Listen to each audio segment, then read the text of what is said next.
맑게 해준다라는 제목으로 하나님 말씀을 증거하겠습니다. 오늘 본문 말씀은 지난주 본문과 동일한 말씀인데요. 지난주 제목 혹시 기억하십니까? 우물물아 솟아나라 라고 우리가 어떤 상황에서도 하나님의 약속의 말씀을 붙들고 외칠 것을 함께 나누었죠. 선포하는 부분이었습니다. 자, 이어지는 말씀인데요. 오늘 말씀 제목은 믿음의 찬양이 영안을 맑게 해준다라는 제목입니다. 그러니까 우리가 찬양을 드릴 때도 오늘도 여러분들이 굉장히 저도 그렇고 뜨겁게 찬양을 드렸는데요. 이 믿음의 찬양은 과연 어떠한 능력이 있는가를 오늘 말씀을 통해서 살펴보고자 합니다. 제목과 동일하듯이 우리가 믿음으로 드리는 찬양은 영안을 맑게 해주는 부분이 있습니다. 자, 육의 눈으로 보니까 오늘 이 이스라엘 백성들이 왔던 부엘이라는 우물은 바짝 말라 있었습니다. 그런데 오늘 본문 말씀 읽었듯이 물을 주시겠다, 그러니까 백성들을 여기로 모아라 해서 왔습니다. 하나님은 이렇게 약속의 말씀만을 주셨는데, 그런데 막상 보니까 찬양 가사처럼 이 눈에 아무 증거가 안 보인단 말이에요. 그런데 눈에는 보이지 않지만 영적으로 보면 땅 속에는 물이 있었다는 사실이에요.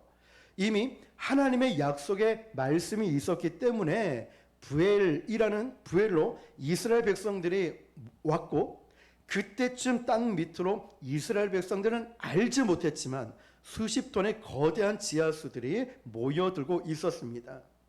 그들만 몰랐다는 사실이죠. 어쩌면 저와 여러분만 모를지도 몰라요. 그런데 하나님의 약속의 말씀은요, 실제 눈에 보이는 실체로 이루어지기까지 뭐가 필요할까요? 믿음이 필요한 겁니다. 실체로 이루어지기까지 우리에게 믿음이 필요한 거예요. 그래서 히브리서 보면은 믿음은 바라는 것들의 실상이요 보이지 않는 것들의 증거라고 했습니다. 자, 여러분, 하나님께서는 일찍부터 부엘의 우물에서 물을 주시겠다고 예언하셨습니다. 예언된 하나님 말씀을 우리가 붙잡아야 됩니다. 아멘이십니까? 여러분 향한 하나님의 예언된 축복을 기대하시길 바랍니다. 부엘의 메마른 우물은 우리에게는 깜짝 놀랄 어려움이었지만 하나님 입장에서는 그게 아니었다는 거죠. 눈에 보이는 그 어려움 뒤로 하나님이 그 어려움을 해결해 주실 거대한 물이 준비되어 있었습니다. 하나님은 이미 일찍부터 말씀으로 약속해 놓으셨고 그걸 땅 밑에 준비하고 계셨습니다. 그 약속의 말씀을 우리가 믿어야 됩니다. 그 약속의 말씀을 믿고 우리가 입술로 선포할 때 우물물이 터지는 겁니다. 우물물아 솟아나라 외쳤던 이 백성들처럼 하나님이 예비해 두신 축복도 우리가 불평하고 원망하고 부정적이면은 터지지가 않아요. 하나님께서 예비해 놓으신 축복이 우리가 불평하고 원망하면 터지지가 않는다는 거죠. 그래서 마귀가 자꾸 우리의 눈을 흐트러 놓습니다. 계속 마귀가 달려들어서 계속 불평하게 만들고 원망하게 만들고 할 수만 있다면 영안이 침침하게 만들어요. 긴가 민가 구분하지 못하게 만듭니다. 영의 눈이 침침해지면 어떨까요? 모든 게 어렵습니다. 이 난관이 끝없이 계속될 것 같고 눈에 보이는 지도자들, 눈에 보이는 저 형제들 원망스러워요. 하나님은 나한테 관심이 없다 생각이 들고, 하나님이 나에게 뭔가 화가 내 계셨나? 라는 생각도 들고, 하나님 이거는 아니잖아요. 제가 하나님 앞에 얼마나 봉사하고 얼마나 헌신하고 제가 평생을 어떻게 살아왔는데 하나님 저에게 이러십니까? 라는 생각들. 그러니까 마귀가요 자꾸만 이 세상을 크고 무섭고 화려하게 만듭니다. 왜 그럴까요? 우리의 영안을 흐트러 놓는 거예요. 정말 진짜 중요한 복음의 본질에 사로잡히는 것이 아니라 적당히 유혹을 하고 우선순위를 바꿔놓으면서 우리의 영안을 흐트러 놓습니다. 이때 우리는 무엇을 해야 되냐? 오늘 말씀 제목과 같이 믿음으로 찬양을 해야 됩니다. 믿음으로 찬양하면 할수록 영의 눈이 열리고 깨끗해지기 시작합니다. 마음이 100% 따라주지 않아도 됩니다. 여러분, 어떤 사람은 이렇게 말을 합니다. 아니, 목사님, 제가 지금 찬양할 기분이 아니에요. 목사님, 제 감정이 어떤지 압니까? 이런 상황에서 어떻게 찬양합니까? 찬양이 안 돼요 라고 말합니다. 그런데 그거 아십니까? 나의 감정은 별로 중요하지 않아요. 마음이 100% 따라줘야 찬양할 수 있는 게 아니에요. 그런데 여러분, 이 찬양을, 내 감정은 그게 아닌데, 내 영적인 상태는 지금 다운돼 있는데, 내가 찬양을 하면 할수록 마음이 바뀌고 달라져요. 내 감정이 중요하지 않다, 이 말이 뭘까요, 여러분? 생각해 보세요. 이제 우리가 봄인데 여름 같은 봄이잖아요.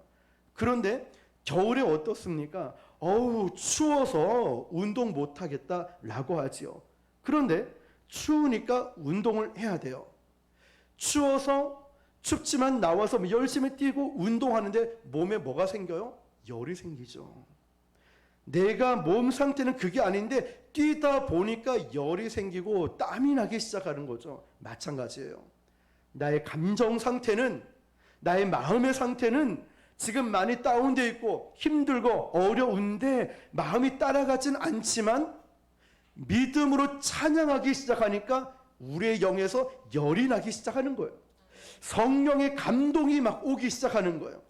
마귀는 자꾸는 찬양하지 마, 기도하지 마, 예배 드리지 마, 주님께 나가지 못할 부정적인 요소들을 계속 주지만 내 감정과 상태와 상관없이 내가 믿음으로 찬양하기 시작할 때 성령이 주시는 생각들을 우리 가운데 채워 주실 것입니다. 그러면 그때 우리는 알아요. 말씀드렸듯이 내 감정, 내 마음 상태가 중요한 게 아니라 믿음으로 찬양하기 시작하니 영적인 땀이 열이 나기 시작하는데 그때 뭘 깨닫느냐? 저 사탄 마귀 아무것도 아님을 깨닫게 된다는 거예요. 그리고 또 뭘 깨달을까요? 반대로 하나님이 얼마나 아름다우신, 하나님이 얼마나 사랑스러운 분인지, 하나님께서 얼마나 위대한 분이신지를 우리는 비로소 그때 깨닫게 된다는 것입니다. 그래서 특히 교회 공동체는 함께 찬양을 해야 됩니다. 오늘 말씀에도 이스라엘 백성들 200만 명이 함께 찬양했다는 것, 이것이 중요합니다. 우리가 오늘 설교 끝나고 함께 찬양을 하고 또 기도를 할 텐데요, 우리가 정말 바짝 마른 우물물 앞에 서 있는 심정으로 우리가 함께 찬양하면 우리 가운데 우물물이 이렇게 터져 나올 줄 믿습니다. 아멘. 어떤 역경도 절망도 뚫고 나오는 오아시스를 하나님이 준비하고 계심을 믿으시길 바랍니다. 아멘. 성경에 보면 3만 5천 개가 넘는 약속들이 있는데 이 약속들을 항상 부지런히 읽고 우리의 머릿속에 채우고 입으로 선포하시길 바랍니다. 아멘. 우리가 하나님 말씀을 붙들고 찬양하기 시작하면 우리의 생각이 복잡한 현실로부터 하나님께로 옮겨지게 됩니다. 지난 시간 나누었죠. 하나님 말씀은 하나님의 숨결이고 하나님의 마음이라고, 하나님의 생기라고 나누었어요. 그래서 성경 말씀을 읽으면은 하나님의 영이 나에게 들어온다라고 나누었죠. 마찬가지예요.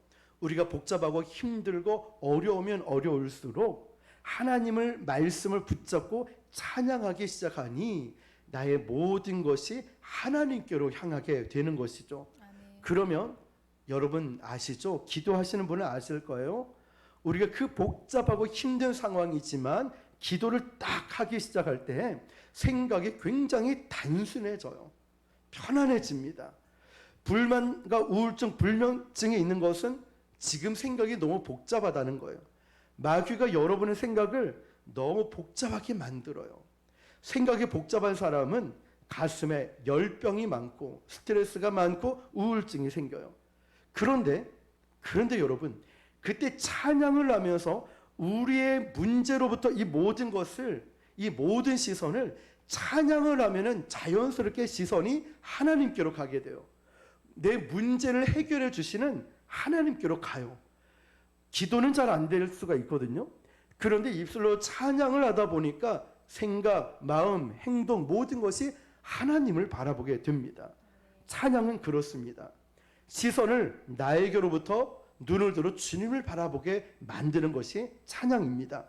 하나님께서 과거에 나를 어떻게 도우시고 인도해 주셨는가, 그 하나님을 떠오르게 하고 기억나기 시작해요. 찬양을 하면서. 그리고 앞으로 나의 미래, 여호와 이레 하나님께서 나를 크게 도우실 것이라는 기대감이 생깁니다.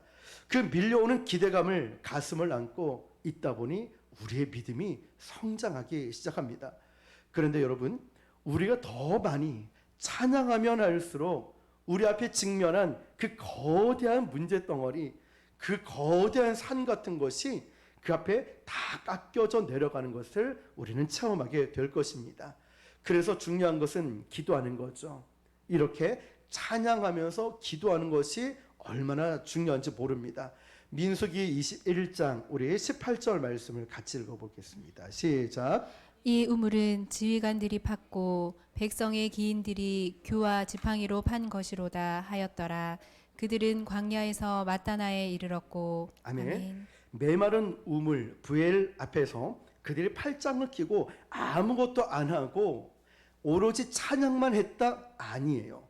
그들은 메마른 우물을 향해서 믿음으로 찬양을 했고 동시에 뭘 했냐면 거기에 달려들어서 우물물을 파기 시작했어요. 우물물을 파면서, 메마른 우물물을 파기 시작하면서 찬양을 했어요. 이게 중요합니다. 여러분 잘 들어보십시오. 하나님은 우리의 찬양에 응답하셔서 우물물이 터지면서 물이 솟아나게도 하시지만 우물을 대신 파주지는 않는다는 사실이에요. 그러니까 찬양만 하고 하나님이 우물을 어떻게 파시나 한번 보자, 이게 아니라는 사실이에요. 우물은 내가 파야 되는 겁니다. 내가. 하나님이 주시는 우물은 우리가 판 그 우물에서 물이 솟아나는 것이죠.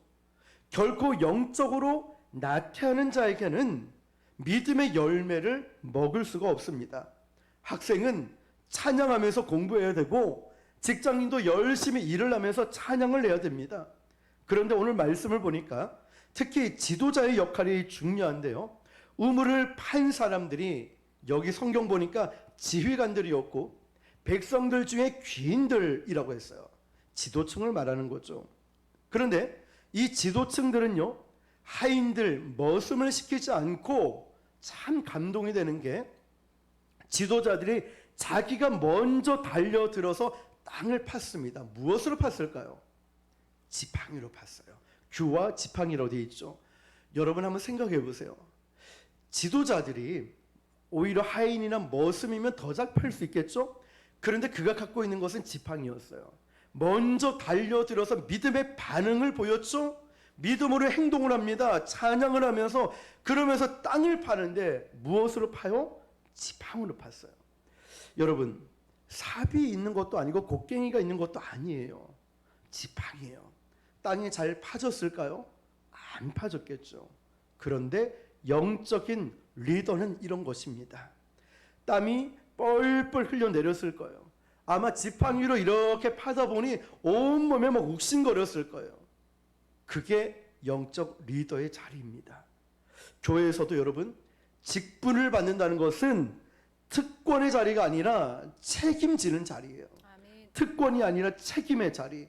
뒤에서 잔소리하고 야단치는 자리가 아니라 메마른 우물 앞에 직면했을 때 우리 교회가, 우리 부서가, 우리 리더들이 직면했을 때 제일 앞에 나가서 우물 파는 사람들이 영적 리더라는 거죠. 아멘. 교회가 영적 리더가 있죠. 목회자인 저희가 있고 우리 장로님, 권사님, 셀자님, 교사들 많이 있지 않습니까? 잘 들으십시오. 항상 교회 어떤 일에 앞장서서 기도에 물을 파야 되고 사역할 때 제일 먼저 나서서 험한 일을 하는 사람들이라는 거죠. 어떻게요? 기쁨으로 믿음의 찬양을 하면서 우물물을 메마른 땅을 파는 자들이에요. 가정도 마찬가지예요. 부모가 리더죠.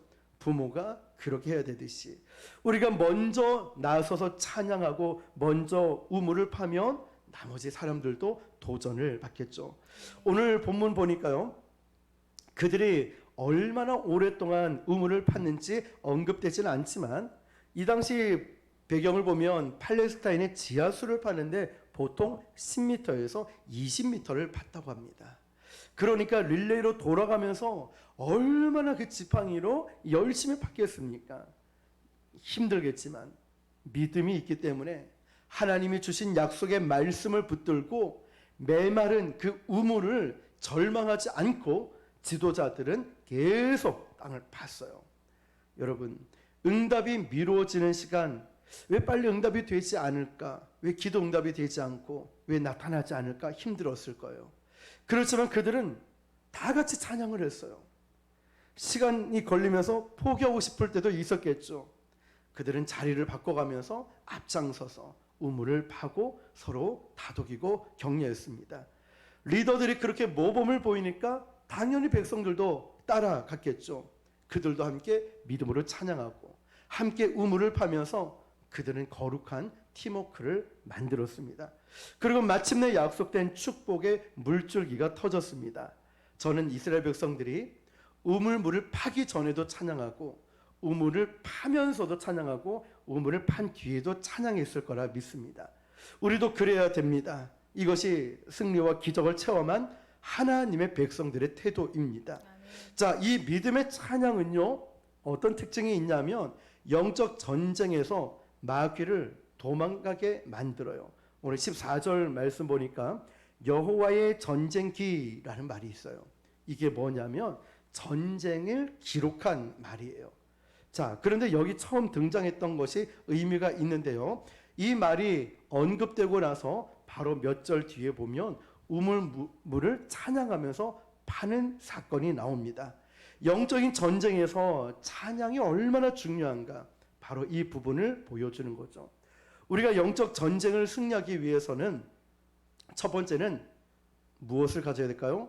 말씀의 검을 가져야 되고, 두 번째는 쉬지 않는 기도가 필요하고, 또 세 번째 뭐가 필요할까요? 오늘 제목처럼 믿음의 찬양을 하는 것입니다. 첫 번째가 뭐지요? 말씀의 검. 두 번째는 쉬지 않는 기도. 세 번째는 믿음의 찬양을 하는 것입니다.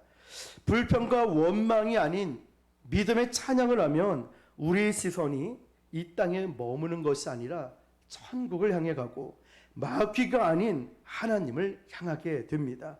그리고 갈보리 십자가의 능력으로 마귀가 부서졌다는 것을 알고 우리는 영적 담대함을 갖게 됩니다.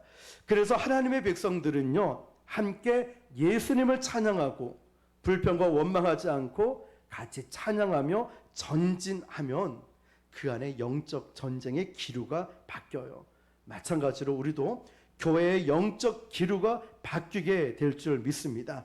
여러분, 기도는요, 영적 전쟁을 견디게 하지만 찬양은 영적 전쟁을 마무리하게 합니다. 이런 말이 있어요. 기도는 영적 전쟁을 견디게 하지만 찬양은 영적 전쟁을 마무리한다라는 것. 진짜 이 사건 이후로 이들에게 광야는 끝이 났어요. 찬양은 승리한 군대가 부르는 승전가이기도 하지만 앞으로 승리할 군대가 부르는 믿음의 선포이기도 합니다. 찬양을 시작하면 우리의 영적 기류가 바뀌어버리죠. 이제 영적 전쟁의 게임 체인저를 가지고 우리가 오는 거예요. 그래서 마틴 루터는 이렇게 말했습니다. 화면을 보시면서 같이 읽어볼게요. 시작. 내가 기도할 수 없을 정도로 지쳤을 때 나는 찬송한다. 마틴 루터, 종교개혁가 마틴 루터는 내가 기도할 수 없을 정도로 지쳤을 때 무엇을 한다고 했죠? 찬송을 한다라고 했어요. 오랫동안 기도했죠, 여러분. 혹시나 영적으로 정체기 아니면 지쳐 있습니까? 그렇다면 우리는 다 함께 믿음으로 찬양하는 것을 배워야 됩니다. 우리가 이 자리에서 찬양을 할 때도요, 마음껏 주님을 뜨겁게 찬양할 수 있는 게 필요하죠. 그래서 성령 충만한 교회는요, 능력 있는 기도와 함께 능력 있는 찬양이 있어요. 예전에 이찬수 목사님 설교를 한번 들었는데 어떤 집회를 그 교회에 가서 참석을 하게 되면은 그 교회 찬양하는 것만 보면 그 교회의 영적 상태를 알 수 있겠더래요. 찬양이 살아있는 교회 보면 그 기도도 살아있고 예배가 역동적이고 살아있는 것을 보았다고 합니다. 가끔씩 그게 생각이 나요. 저는 우리 교회도 그런 교회인 줄 믿습니다. 광야의 오아시스 앞에 그 마른 땅 앞에 믿음의 찬양을 불렀을 때 물이 터졌다고 했죠. 그런데 그 터진 물이 이스라엘 백성 전체를 살렸습니다. 그래서 터진 생수를, 그 물을 뭐라고 하냐면 예수 그리스도를 상징한다고 합니다. 자, 이사야 35장 5절 6절입니다. 시작. 그때 맹인의 눈이 밝을 것이며 못 듣는 사람의 귀가 열릴 것이며 그때 저는 자는 사슴같이 뛸 것이며 말 못하는 자의 혀는 노래하리니 이는 광야에서 물이 솟겠고 사막에서 시내가 흐를 것임이라. 아멘. 여기도 물이 나오고 시내가 나오는데 생수의 강이신 예수 그리스도를 상징하는 것입니다. 그런데 예수 그리스도를 통하여서 맹인이 눈을 뜨고 못 듣는 사람의 귀가 열리고 저는 자가 뛸 것이며 말 못하는 자가 노래하기 시작하는 이 엄청난 기적은 바로 메시아이신 예수님이 우리 삶에 임했기 때문에 그렇습니다. 아멘. 오늘 저와 여러분의 삶에 예수님이 임재하시길 축복합니다. 아멘. 여러분 삶에 하나님의 임재를 경험하시길 축복합니다. 아멘. 광야같이 메마른 우리 인생에 우리가 믿음으로 기도하고 찬양으로 선포하면 예수님의 임재가 오늘 생수처럼 터질 줄 믿습니다. 아멘. 예수님은 박제된 멈춰진 분이 아니십니다. 예수님은 지식으로 머무시는 분이 아니라 성경 속에 계셔서 성경 속에 임하신 것처럼 오늘 저와 여러분의 삶에도 임하실 것을 믿습니다. 아멘. 자, 여러분, 믿음의 찬양은요, 이런 광야 생활을 이제 마무리 짓게 하는 부분인데 스펄전 목사님은 이렇게 자신은 고백을 합니다. 시작. 하나님의 은혜로 인해 우리가 믿음의 찬양을 하면 그 은혜가 계속 연장될 것이고 불행을 당한다 할지라도 믿음으로 하나님을 찬양하면 그 불행을 빨리 끝내게 될 것이다. 자, 여러분, 스펄전 목사님이 한 말이 이거예요. 하나님의 은혜로 우리가 믿음의 찬양을 하면 그 은혜는 연장되고 불행을 당한다 할지라도 믿음으로 하나님을 찬양하면 그 불행은 빨리 끝날 것이다. 아멘. 자, 여러분, 찬양의 힘은 이렇게 놀랍습니다. 저도 오늘 찬양하기 전에 되게 좀 지치고 힘들었어요. 왜 그런지 모르겠어요. 그런데 찬양을 시작하니 또 힘이 막 솟아나기 시작하는 거죠. 찬양의 능력, 여러분, 믿음이 없이는 메마른 우물 앞에서 찬양할 수 없습니다. 믿음은 누구에게 주어진 축복일까요? 구원받고 은혜 받은 하나님의 백성들에게 주는, 이것은 하늘 노래입니다. 하늘의 노래를 땅에서 부르니까 지옥 권세가 무너지는 것이죠. 하나님께서는 우리가 이 메마른 우물 앞에서 함께 교회적으로 손을 잡고 찬양하고 전진하기를 원하십니다. 저는 우리 교회가 하나님의 약속하신 엄청난 약속의 땅, 기적 같은 이 믿음의 선물을 받을 수 있기를 축복합니다. 아멘. 동시에 여러분의 인생에서도 광야가 이제는 멈춰지고 어렵고 힘든 그 고난의 시간도 마무리되고 하나님의 주시는 새로운 터전이 열리는 그런 기적이 일어날 줄 믿습니다. 아멘. 그러기 위해서는 우리는 하나님의 약속의 말씀을 붙잡고 이제 지금부터 여러분 뜨겁게 날마다 기도해야 되는 줄 믿습니다. 아멘. 기도하고 찬양하면 할수록 우리 입술에서는 원망이 사라지고 불평이 사라지고 걱정이 사라지고 슬픔의 언어가 떠나갈 줄 믿습니다. 그리고 하나님께서 주신 이 믿음으로 우리가 교회적으로도 함께 찬양할 때도 소외하지 않고 우리 모두가 같은 마음으로 찬양할 때 메말랐던 그 부엘의 오아시스 우물이 함께 우물물에 솟아나라, 그리고 함께 찬양할 때 놀라운 기적을 경험했던 것처럼 오늘 저와 여러분의 삶에도 이런 기적적인 역사가 믿음으로 찬양하고 믿음으로 선포할 때 나타날 수 있기를 주님의 이름으로 축원합니다. 기도하기